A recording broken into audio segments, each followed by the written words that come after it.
Dubai, जो Iran America जंग से कबल दुनिया के बड़े मालियाती मरकज के तौर पर जाना जाता है, दुनिया भर के सरमायाकारों और अमीर तरीन लोगों की तरजीह था, लेकिन खलीज जंग के बाद उसकी मालियाती मरकज के तौर पर साख कई सवालात के घेरे में है। ईरान जंग के दौरान अमीर तबका खामोशी से दुबई से अपना सरमाया और दीगर असासे सिंगापुर और स्विट्जरलैंड मुंतकिल कर चुका है, और ये सवाल शिद्दत से पूछा जा रहा है कि एक महफूज कारोबारी मरकज के तौर पर दुबई की शोहरत कितनी हकीकी है। मुत्तहिदा अरब अमारात की दूसरी अमीर तरीन इमारत दुबई ने खुद को एक महफूज मालियाती मरकज के तौर पर पेश किया, जहाँ ज्यादा दौलत रखने वाले अफराद एतमाद के साथ अपना सरमाया रख सकते थे, कारोबार चला सकते थे और तवील मुद्दती मनसूबाबंदी कर सकते थे। ताहम बड़ी मेहनत से बनाई गई ये साख ईरान जंग की वजह से बुरी तरह मुतासिर हो चुकी है। खलीजी अहदाफ पर ईरानी मिसाइलों और ड्रोन हमलों ने शदीद मुआशी धचका दिया, जिसके नतीजे में दुबई और अबूजबी की स्टॉक मार्केटों की कदर इब्तदाई तौर पर 120 बिलियन डॉलर तक की कमी का शिकार हुई। इक़्तिसादी तहकीकी इदारे कैपिटल इकोनॉमिक्स के मुताबिक इसी दौरान सियाहत में नुमाया कमी हुई और होटलों की बुकिंग मामूल के 70 से 80% तक के मुकाबले में कम होकर सिर्फ 20% रह गई, जबकि दुबई इंटरनेशनल एयरपोर्ट से आने जाने वाली परवाजें भी तकरीबन 2/3 तक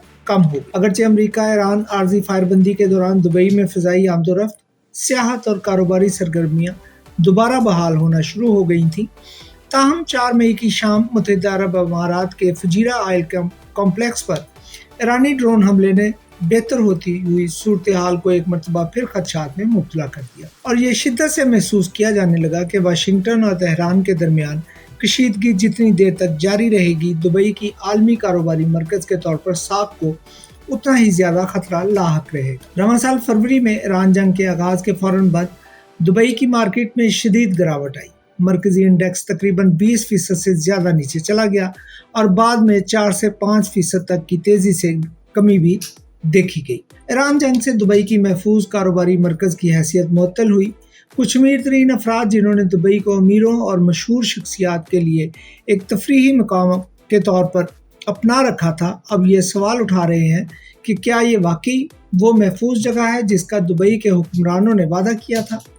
दुबई के गैर महफूज होते ही बहुत से अफराद ने अपने असासे रखने के लिए सिंगापुर और स्विट्जरलैंड का रुख भी कर लिया है। दोनों ममालिक में वेल्थ एडवाइजर्स ने अपनी हालिया रिपोर्ट्स में कहा है कि दुबई में मुकीम क्लाइंट्स की जानिब से किए जाने वाले राब्तों में नुमाया इजाफा हुआ है। स्विस निजी बैंकार तो खलीजी ममालिक से सैकड़ों बिलियन डॉलर की नई सरमायाकारी की आमद की तवक्को भी कर रहे हैं। ये दोनों मराकज़ एक दूसरे के हरीफ होने के बजाय मुख्तलिफ नौइयत की दौलत को अपनी तरफ मुतवज्जा करते हैं। स्विट्जरलैंड अमूमन यूरोपीय और ग्लोबल क्लाइंट्स के लिए ज्यादा पुरकशिश होता है, जबकि सिंगापुर एशियाई नजात दौलतमंदों से ज्यादा फायदा उठाता है। सिंगापुर ने इस मॉडल की बुनियाद रखी जिसे बाद में दुबई ने अपनाया, जहां फैमिली ऑफिस के लिए एक जदीद निज़ाम तश्कील दिया गया। ये निजी इदारे सरमायाकारी, टैक्स और जायदाद की मनसूबाबंदी का इंतजाम करते। ये सहूलियात खास तौर पर चीन, भारत और इंडोनेशिया जैसे ममालिक के बहुत अमीर खानदानों के लिए कशिश का बायस रही हैं। दूसरी जानिब स्विट्जरलैंड निजी बैंकारी की अपनी तवील रवायत और गैर जानिबदारी की साख पर इन्हिसार करता है। जो लोग दुबई से अपने असासे मुंतकिल करना चाहते हैं, उनके लिए ये तब्दीली तरक्की और तहफ़्फ़ुज़ के दरमियान इंतखाब है। सिंगापुर एशियाई तरक्की से फ़ायदा उठाने के लिए बेहतरीन है, लेकिन स्विट्ज़रलैंड अब भी सरमाए के तहफ़्फ़ुज़ के लिए दुनिया का सबसे अहम मरकज़ है।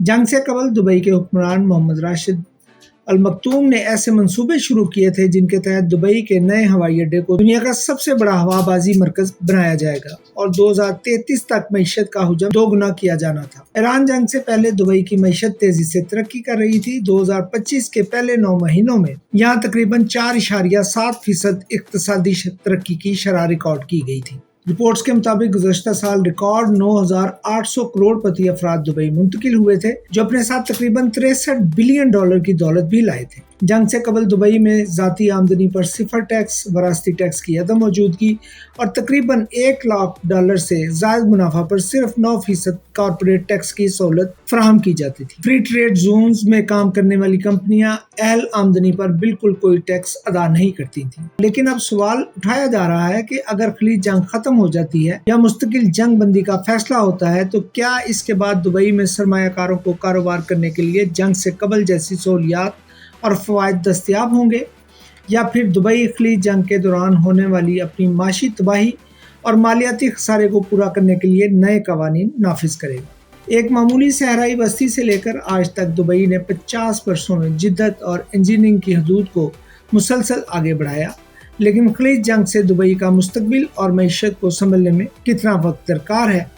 اس حوالے سے ماہرین کا ماننا ہے کہ اگر جنگ بندی برقرار رہتی ہے اور اعتماد بحال ہو جاتا ہے تو یہ شہر تیزی سے سنبھل سکتا ہے۔ ماہرین کا کہنا ہے کہ دنیا کی بلند ترین عمارت برج خلیفہ اور دیگر بظاہر ناممکن منصوبوں کے مرکز دبئی کو نظر انداز کرنا آسان نہیں ہوگا۔